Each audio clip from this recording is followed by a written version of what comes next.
Welcome back to Mama's Moments of Growth, the podcast where we explore identity, healing, and growth in motherhood. I'm Patience. And I'm Mercy. And this is part 2 of our Becoming You conversation, where we continue to peel back the layers of identity, self-worth, and joy after becoming a mother. In part 1, we talked about the early shifts, the things like identity changes, mum guilt, career tension, and body image. If you haven't listened to that one yet, definitely go back and catch it. Today, we're diving into 6 more deeply personal and powerful topics, from the invisible weight of emotional labour to the fear of starting over to reclaiming joy and saying yes to yourself.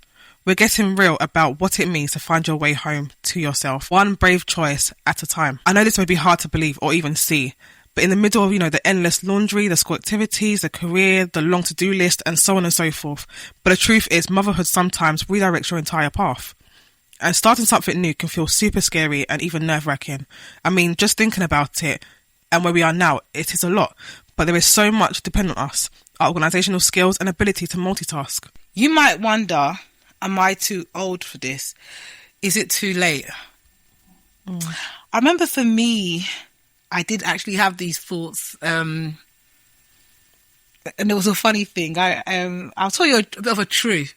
So I think I mentioned it a bit in part 1 that I struggled with finding that balance between being a mum of 2 under 2 and rest. So it resulted in me being mentally drained, and I could no longer function with other roles outside of being a mum. There were times where I couldn't even actually compose a formal email. And I'm telling you, it got to the part whereby I couldn't even spell properly. Oh, wow. I know. It's probably the first time I'm saying this out. It's funny now, but it wasn't funny. It wasn't funny then. I was that mentally drained. Even having formal meetings, it just felt like a mental struggle. I felt like I was doing a lot of work. Yeah. So, me noticing that, I had to start over again. I had to start reading books to build on my vocab. Actually intentionally oh, this is funny, intentionally spelled difficult words. So there's one day on Amazon I actually ordered 11 plus spelling. No way. Really? It's actually in my bedroom. Yeah. Wow. I plan to pass it on to my children. Well, that's good. Yeah, that's how bad it was, because I thought, what is happening to me? No, but it's good on you for recognising that at that time and actually wanting to do something to develop yourself. Yeah. I think there's a lot of triggers, for me, that I think that's why we said it in the first episode, and we'll still say it again, that having that rest, noticing when you're having that burnout, do something about it. And for me, that was me doing something about it. If I was to think what gave me the courage to start again, shall I say, and think that it's not too late, was because I had a vision of who I wanted to be, as a wife, as a mum, and that was not it. So that vision brought back my memory, and I thought that I need to take actions to align with me getting towards that vision. So how about you, Mercy? I know that's a bit funny, but have you ever started over post-baby, and what gave you the courage? First of all, I want to say I love that for you. The fact that you were able to recognise, where I guess you were lacking in quote, obviously where things have changed for you, right? But also able to say, no, I'm going to make sure that I do something to work out for me. Didn't leave it too late. So I know, honestly, I really, really love that. And I'm thinking that even now, I think I might have to go and purchase a few books myself. But in terms of have I ever start over again post-baby, I would say yes. And the reason why I say yes is because I remember in 2018 when I first had my first child. Yeah. Obviously, I was working, went back to work after her, and I just knew it wasn't for me. Right. In terms of the travel, it was a lot, having to try and drop her at childminder, then get on the train or even drive to work, then have to leave at a certain time to get back in time and beat the traffic. It was a headache. Yeah. But I think something forced me to start over post-baby, and it was years later. COVID lockdown. Yes. COVID lockdown. Yes. Obviously, I've always worked for someone. I always said to myself that, no, I wanted to work for myself. And I think COVID was the perfect opportunity for me to start my own business in that time, doing things around family, being able to, you know, be present for them as well as run my own thing. Was I working 16 plus hours a day? Probably yes. But I enjoyed it because I was still present for my children. Worked around their sleep schedule, worked around, obviously, the life during lockdown, staying at home. But for me, it was a perfect time to do something for myself. So yeah, I'll say, yeah, that's what made me start over post-baby lockdown. Yeah. So thank you, lockdown. Thank you very much for the time. I thank you for the time that you gave me back. I know, I feel that, honestly. But I thank lockdown for the time that you gave me back to be able to do that. Do you know what? I'm going to just add something funny to that. Because I remember the time in lockdown when we were free a bit, and I used to take my first son, and I came to visit Mercy one day, and I came to her house, and I felt like I was on a timer. She doesn't know. Oh my gosh. Where are we going with this? I felt like I was on a timer. Like, she was so focused, like, all right, we're here, we need to do this, all right, you need to leave. Wow. She wasn't telling me that I need to leave, but I felt it because she had so many things on. So I just carried my son, and I'm just... Wow. I did not know I was giving off that vibe at all, because I'm not like that. You were just in your element, which is a good thing. It was how you... It just aligns what you said about rebranding yourself. Yeah. That was what you did. Oh, wow. Okay. Wow. It's our first time hearing it. Honestly, like, I'm literally lost for words. I don't even know what to say right now. But it's okay. No, I love that, honestly. I like the fact that we're even able to have this discussion. Right. And actually look back and just think back as to, you know, what happened to us at that time, and obviously how we move forward and overcome certain things as well during that time. So no, I love that, honestly. So I just want to go back again and ask you a question. What dreams or goals have re-emerged since being a mum? I think my dream is still to have freedom. Yeah. The flexibility to be able to be present, not just for my children, but just for life as well. Yeah. The reason why I say that is because in this day and age, everything is like fast paced. We're going. That sometimes we miss the ball. We miss certain things. We miss the opportunity to be present for family, for children, for life, for ourselves sometimes. So I think my dream, my goal is still to have that flexibility to do what I need to do. So raising my children, doing things for myself in terms of like self-care, having the time, the space to find myself, to do things that I enjoyed, even post having a bit, pre-having baby, doing things I enjoyed, you know, before having my children, things I enjoyed before, even marriage, for example. Yeah. Because we do, I know we're talking about identity, but sometimes we do lose ourselves after having children, after getting married, after doing certain things. I know it's a topic we're going to discuss later on, but I'm not going to go into it too much detail. But I think, like I said, my dream is to have that freedom, the flexibility to do what I want to be able to do, but still earn. Yes, it's not a thing of me being, you know, not me running the streets free, so on and so forth. I also need to earn as well, so that I can do the things that I enjoy, that I want to do. And I think, without saying too much, I'm going to pass it back to you, Patience. What were your dreams, or what are your goals? I think it's definitely similar to what you've said. I like that freedom. I really do like that freedom. It's my dream to own my business, and also I would say partly I'm living partly in my dream now. I love to help people and see people empowered. I think it's something that has been running through me from a young time.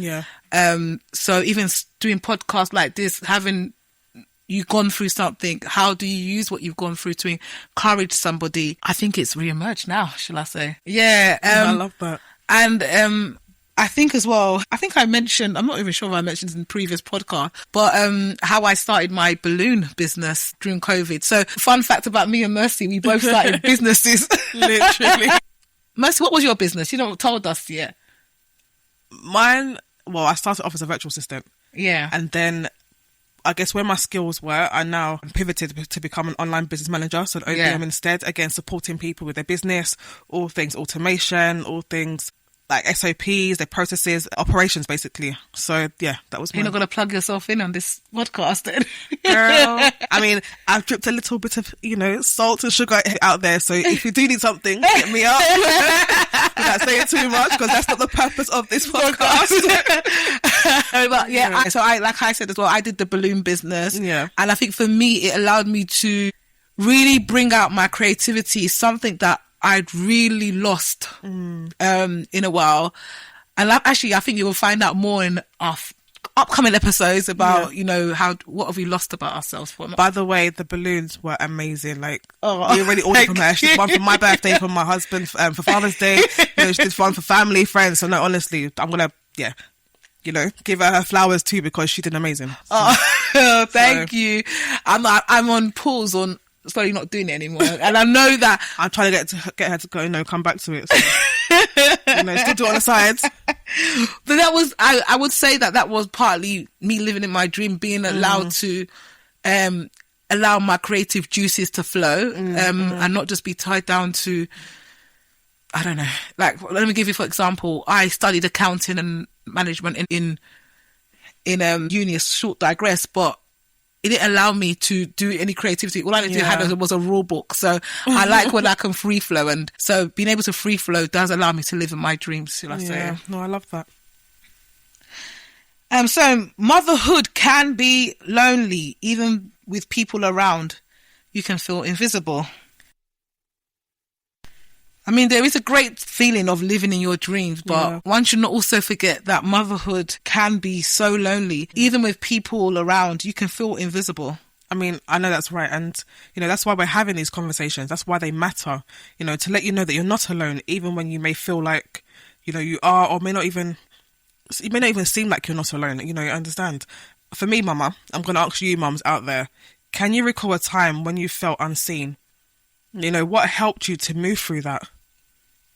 Just take a moment to, you know, really pause and reflect on this question just for a few moments. Patience, what about you? I mean, can you recall a time when you felt unseen, and what helped you through that? I think the time that I felt unseen was probably when I was going through burnout, or probably before that. I just felt, gosh, I'm dedicating everything to this family, dedicate everything I have to these children, my energy, my thinking, my time. I just thought, is this life? Like, is this really the way it's going to be? And I think what helped me move through it was building a community around me that, look, guys, I'm actually struggling. I mean, being around with you, you know, I've met some other mum friends, and we've managed to just reassure that you're not alone and there is a way around it. I also think acknowledging your seasons are so key to realize that you're in it now. It's how do you adapt to this season, but knowing that it does translate into another season. So be patient. That word patient, honestly, but it's true, it's facts. So I think that's what helped me kind of move through that. How about you?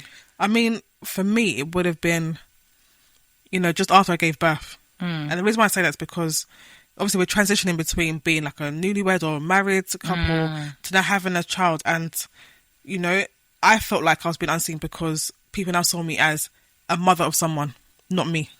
Ooh. You get, they see you as a mother of someone else, but not necessarily you. Like, I guess you as a person was forgotten. And then I say, okay, you're someone's mum. Your identity is now someone's mum. It's not the wife, unless something called for that, known as, oh, this is someone's wife. Yeah. But they forgot, okay, that Mercy is also a person. Right. You understand?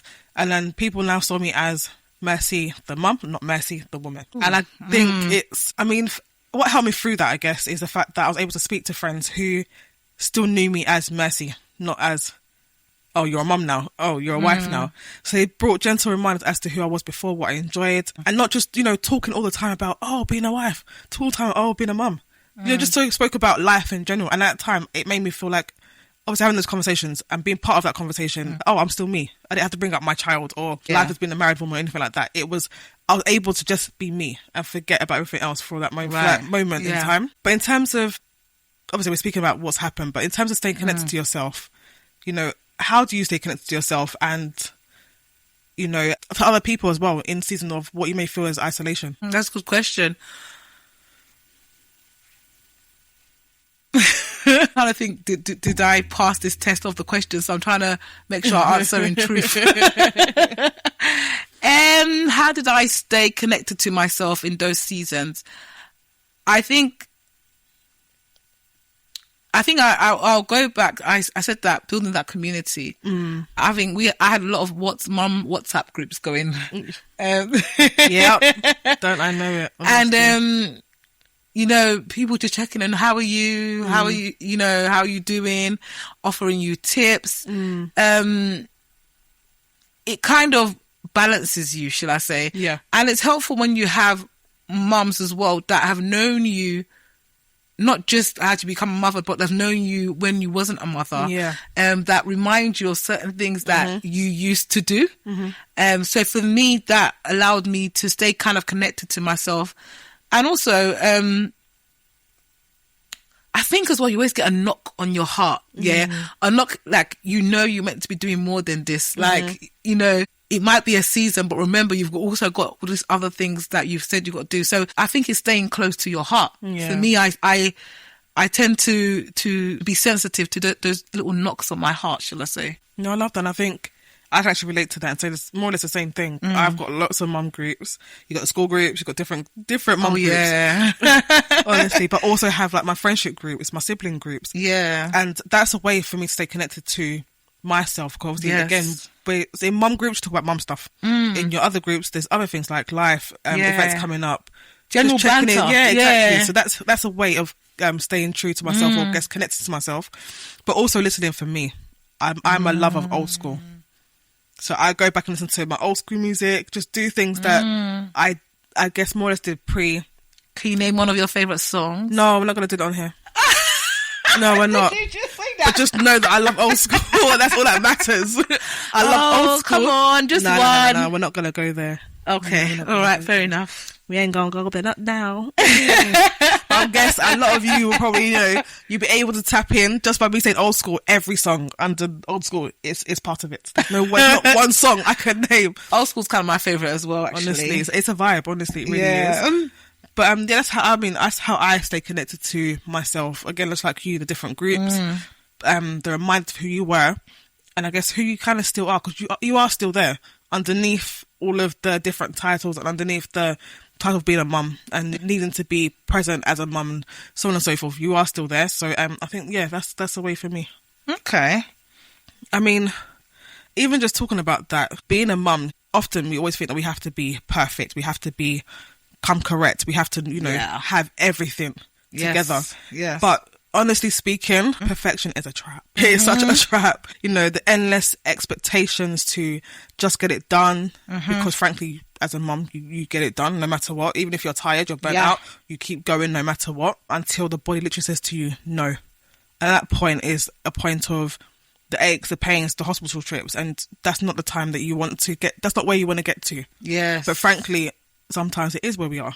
Yep. It is. But then also have the endless homework to do, the children, the cooking, the cleaning, etc. And it's exhausting. So being a perfect mum, it's a myth, guys. It really is. It really is. And I think you find out that obviously once you let go of that, motherhood becomes a lot more honest and a lot more freeing. Yeah. I mean, the question I want to throw out to the listeners and yourself, Mercy, is what unrealistic standards have you let go of? I think personally, I'm still learning to let go of unrealistic standards and one of them would be I can do it all by myself. Realistically speaking, you're definitely a work in progress in that. I always ask her, does she need help or anything? So I got it. Fine. But the fact is, I think that's one thing that I'm still learning to let go of. There are times where I'm like, no, it's fine. I'll literally just get on with it. It's just easier and quicker rather than depend on someone else for their help and putting someone else out. I'm just like, I'll get it done. So that's one of them. But in terms of, I'm just going to go a bit further and speak about what I do in the place of, well, I just get it done. It's fine. I'll just do it by myself. I have to learn to show myself grace.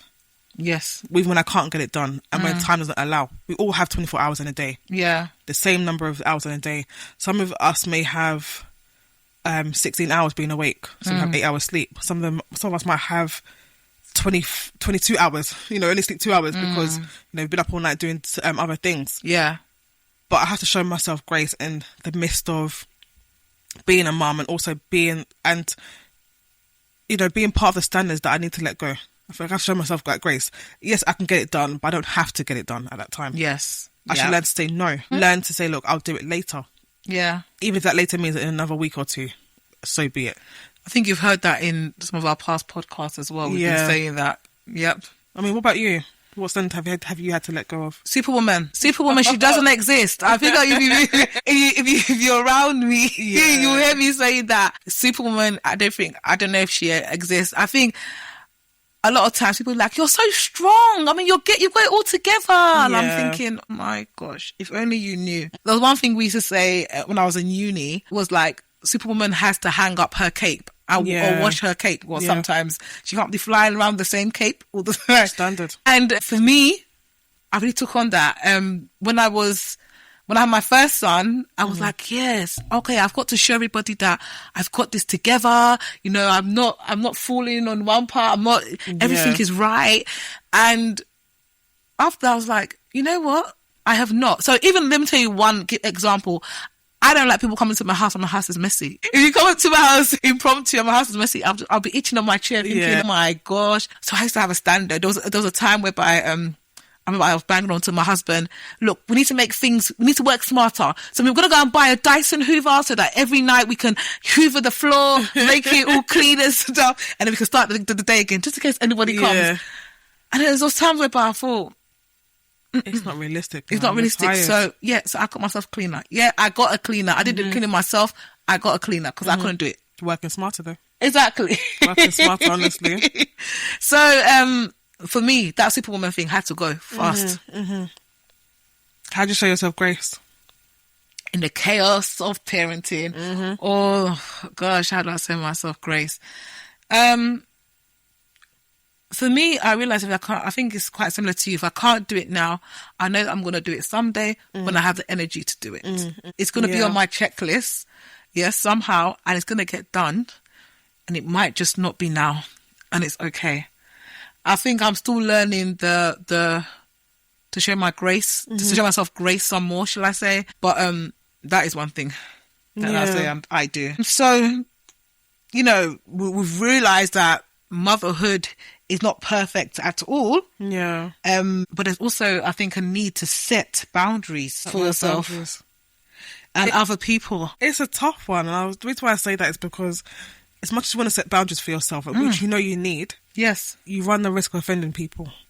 Yeah. Especially loved ones. Friends, they will get it eventually. But especially loved ones, setting boundaries, it's hard. But at the end of the day, it is a form of self-care. Yeah. It is a form of giving yourself grace. Yes. It is. But it's boundaries. I just want to add something. Boundaries is not just for yourself. It's also for the children that you are raising. Yeah. Because if mother is not good at the moment, how can you raise those kids? No, it's true. So boundaries is actually for your family to say that I need to be at a certain level. Give me this grace to rest so that I can serve you to the best that I can. I know people say boundaries is a form of self-love, but it kind of, for me, kind of goes beyond that. It's hard, but it's so, so, so necessary. And I think you're right. Sometimes you might run at risk of offending people, but generally, I hope people come around and see that it's not, you don't mean it in a bad way at all. No, I feel you with that 100%. I mean, thinking about boundaries, there's things that you can put in place to give you that boundary. Creating time for yourself, even if it just means, you know, taking that 10, 15, 20 minute, 30 minute walk by yourself.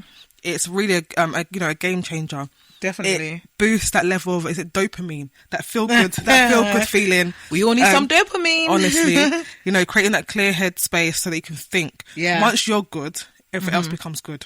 Right. Once you're good, everything else becomes good. And then you have a clearer mind. I mean, what you thought may have been a challenge at the time, once you've cleared your head and gone for that walk, you would have found a solution. Yeah. And the solution that could have been literally right under your nose. So I think giving yourself that boundary, give yourself that time to just be, it helps. I mean, I'm going to ask you guys, you listeners, everyone that's out there, what's one boundary that you set that's made a big difference for your peace of mind, for yourself, for your family?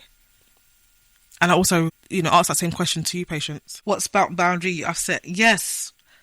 Don't disturb me. If I'm having a shower, you're not going to do it. I'm not answering you. I'm not going to do it. Okay. Yeah. It's my time. Honestly. It's my time. There's even times whereby, like, let me say I'm going to church on Sunday and I'm doing my makeup. Sometimes I would lock myself in the bathroom. I'll put on my nice worship music or my praise and worship. it's my time. Yeah. Don't be coming to say, "Mummy this, Mummy that," or "Babe this, babe that." It's just my time for myself. It's a boundary where I just want to recalibrate with who I am. So for me, I've actually just I've started the makeup one recently, and I think it's working, but I think they're not all getting it. But it's slowly getting there. But the shower definitely. I think for me, I'm exactly the same. Like everything you're saying, I'm just smiling and nodding because I'm exactly the same. And even that shower one is like, everyone needs you. I'm like, no. I need this time for myself, exactly. And that's my boundary. Even with like dinner time, for example. If, you've served dinner, everyone's eating, maybe for whatever reason you're not able to eat at the same time as everyone. Yeah. And that's sad. Oh my gosh. But the minute I'm eating, that is my time. Like, don't disturb me. Don't talk. Don't ask me for anything. Wait until I finish, because you've eaten, you're satisfied. Yes. It's now my time. Mm-hmm. So anything I'm doing for myself at that time, at least give me that space to do it, because after that you're going to be needed. Pre-doing what you're doing, you are needed. So the time of doing something for yourself should be your time, no matter how long that is. So that's one thing.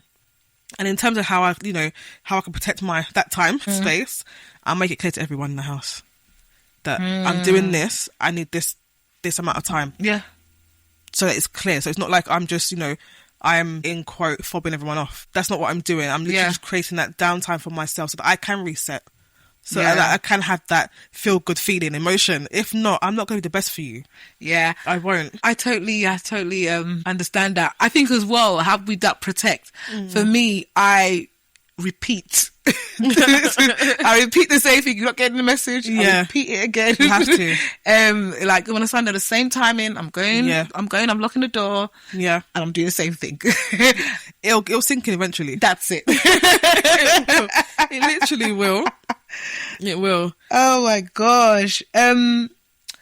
So that's boundaries for you, and why it's needed. Remember, people, that it's not just needed for mothers, shall I say, and fathers actually. Yeah. It's not just needed for yourself. It's also to protect your spouse and to protect your children, to make sure that you give them the best. And as part of that as well, there's also a need to build support networks and be always ready to ask for help when you need it. It's funny that you say that, because I'm just going to go back to what you said earlier in terms of, unrealistic standards and how, you let go of that. And just what you just said now about building support networks, ask for help. The fact is, as mums, you don't have to do it all alone. Yeah, you literally don't have to do it all alone at all, but asking for help, we know it can be hard. I'm a testimony or evidence of that. That asking for help is really, really hard. You don't want to look like a failure. You don't want to look like you haven't got it together. You don't want to look like, that you can't do something. As women, we want to act like superwomen. We want to act like we can do something and prove to ourselves and everyone else that we can do this thing that looks challenging, looks hard. But we also need to recognise that, yes, it looks challenging. Yes, we're up for a challenge. Yes, we want to prove something to ourselves, but we don't need to do it alone. We need to recognise that we do need that help as well. Yeah, I think I definitely agree. But a funny thing, just on that superwoman fact, it reminds me of something that happened to my husband yesterday. Oh, right? Wow. So I was feeling a bit of aches and pains, and I was on the walking pad, and I was like to him, "Oh, please help me get the walking pad out." Yeah. He didn't get it. I said, "All right, cool."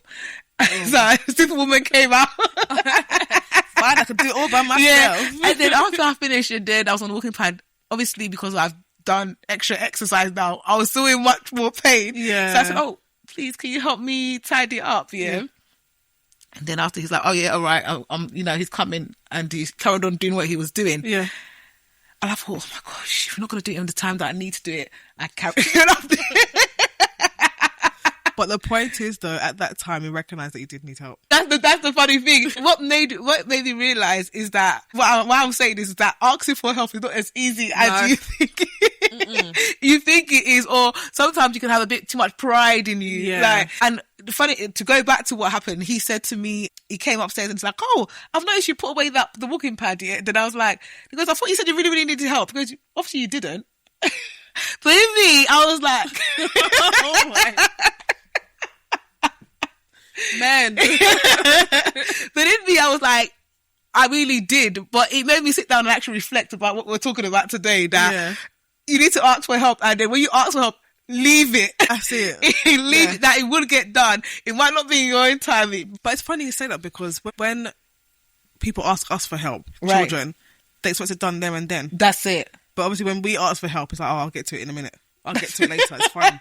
But no, we need that help at that time as well. Like, you know, we want you to drop things for us as well. Right. So if you've got any men listening, honestly, that is just a piece of our mind, shall I say. To be fair, I might not be speaking for all women, so I'm going to throw it out there to other mothers. Yeah.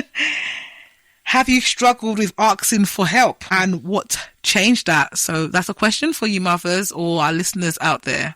So another question I'm just going to ask after that as well, Mercy, is who is in your support circle then, and how did you build that?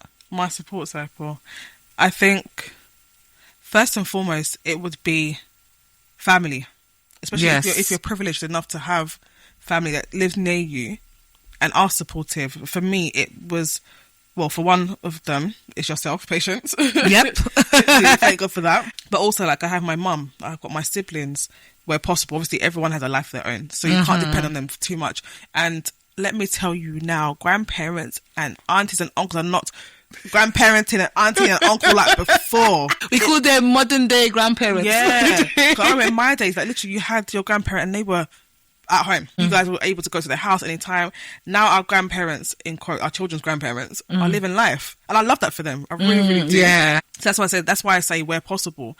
You know, I've got my in-laws. I don't call them in-laws, they're my in-laws. I like that. And of course my husband as well. They're my initial support circle. They were already present before having my first. So it just made sense that, you know, they'll be there afterwards. And they showed willingness to support. Yes. Once you have that, it becomes easy to build around that. So yeah, how did I build it? It just came naturally, if I'm honest. I didn't have to work hard to build it. It was already there. And if I need help outside of that, you know, there's a few people I can still call on. Yeah. If they're busy, it's fine. We'll work around it. It's not a problem. I probably am the same as you. Yeah. But my heart actually goes out for people that it doesn't naturally come to. And what about people that have moved locations? No, honestly, yeah. What do they actually do? It's hard. But, you know, just saying, I have had a few friends that have moved locations. Siblings might not be so close. Yeah. Family might not be close. But again, they were intentional. That's it. About building that community within, you know, within their communities. Like, for example, let me give you an example. Going to church, for example, being around like-minded mothers. Yeah. You go out on play dates. Who can you trust with your child? Who do you see that shares the same values as you? And I know these things take time and it has to happen organically. Yeah. But what I'm trying to say is that don't be afraid to start making those connections. There might be some things within yourself that you need to change. Like, you can't probably hide under that umbrella of I'm shy, I don't talk to people. Yeah. You're not going to get anywhere with that. No, it's true. So there is a need. Community is very, very, very key. Yeah. I think even once you step out of the shyness, I can speak to that because that's how I am. But even coming out of that shyness, you find that's when you start to become you. Yes. I like that. When you start to become you. So yeah. I just want to put that out there as well for all the mums that are shy, that are introverts, that find it hard to, you know, build a community, to make friends, or to even just be the first one to speak. Once you do come out of that shyness, and I'm not saying that you will not still be shy at some point. You probably will still. Some events call for shyness. Yeah. But once you do start to step out of them, you realise that you are becoming yourself. And everything will just work out. Honestly, it really, really will. I actually agree with what you said about when you step out, you actually start becoming yourself. These are the moments of rediscovery and joy. So I'm going to talk about joy, the rediscovery, the spark. There's many ways. So I know a lot of things that we've spoken about before seems a bit mellow, but trust me, motherhood has got great moments, and it's good for you to recognize that. So this is why we titled those moments as Mama's Moments of Growth, because motherhood definitely does have great moments, and those moments of joy are definitely one of them. So when you finally found, I've done something that I thought that I couldn't do, and in motherhood you actually will rediscover yourself. I mean, just talk about rediscovering yourself. There's a purpose to, you know, the rediscovery, the joy. There's a purpose in everything that we do, and motherhood can be that portal to finding your purpose and knowing your purpose, you know, to creativity, to a whole new version of yourself. we just need to be able to tap into those possibilities and embrace the change that comes with it. It's hard because change can be difficult. Change can be scary. It can be. But once you tap into it honestly and it yields fruit, you would thank yourself for it. You really, really would.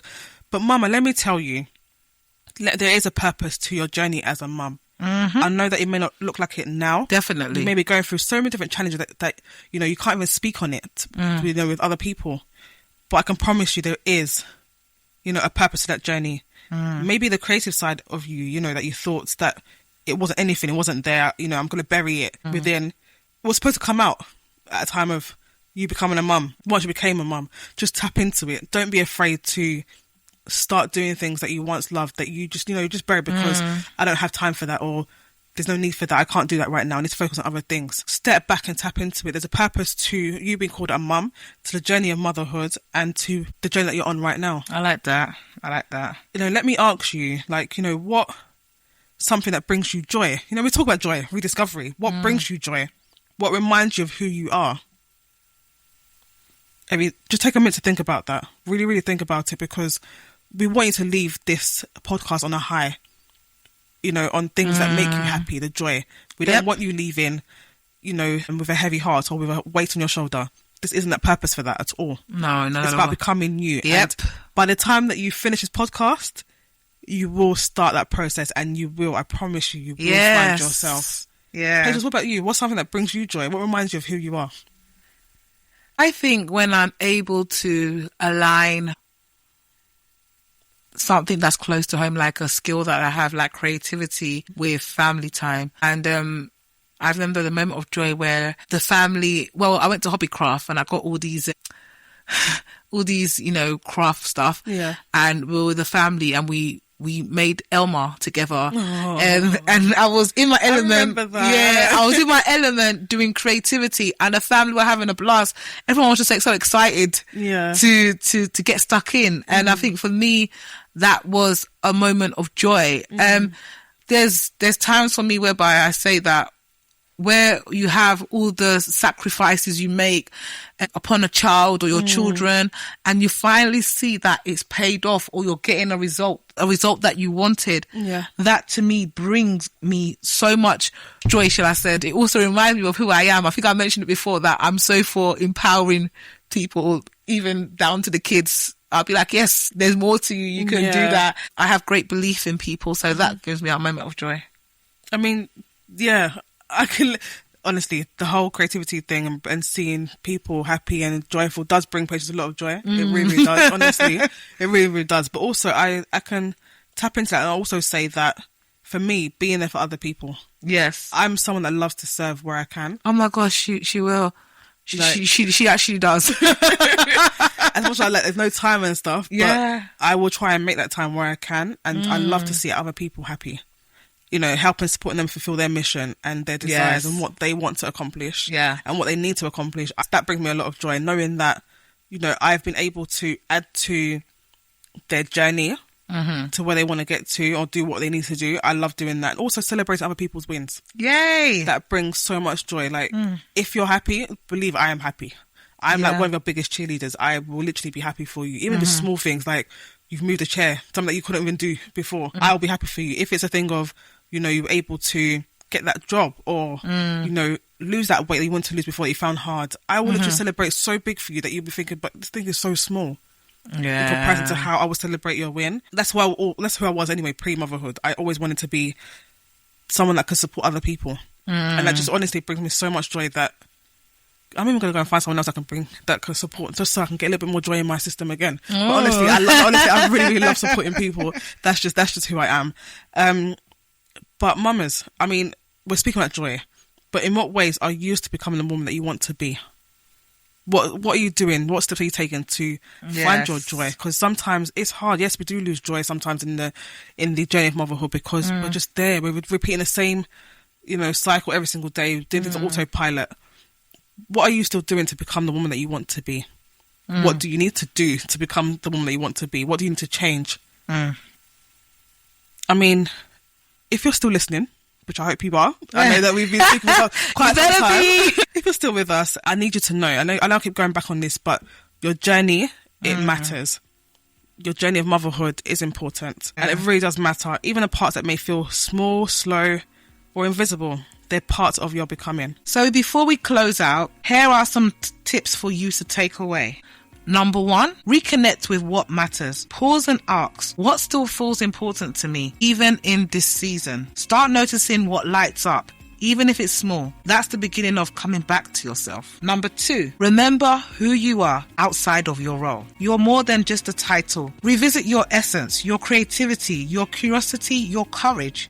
Who were you before everyone had a piece of your time? Number 3, I'll say that you need to check in with your heart. Motherhood comes with complex emotions. It's okay to feel all of them, it really is. But give yourself permission to name how you feel without fixing it. Number 4, challenge the stories that no longer serve you. What old belief are you ready to retire? You don't have to hustle for worth. You don't have to be perfect to be powerful. Number 5, say yes to yourself again. Start small. A deep breath, a kind work, a walk alone. Even one intentional yes to yourself is a bold act of becoming. Number 6, carry all of you forward. You don't need to go back to who you were. Instead, bring forward all the strengths, softness, and self-awareness you've gained. So that's it for our tips. But as a thank you for joining us on this journey and becoming, we've created this free worksheet that would help you as part of this podcast. You can download this, go into our Instagram or under the description box. If you're listening and any of these points have hit home, just know that you are not alone. You're growing, you're evolving, and you're becoming more you than ever before. Just trust the process. Share this episode with a mother who needs this reminder. And don't forget to subscribe, review, and follow us at Mama's Moments of Growth on Instagram. And in the next episode, we're getting even more real with an episode called Losing Myself to Find Myself Again. If you've ever looked in the mirror and wondered where you went, this one really is for you. We'll be talking about identity loss, emotional unraveling, and how slowly to begin to return to ourselves. You don't want to miss it. Until next time, keep growing, keep becoming. Bye for now.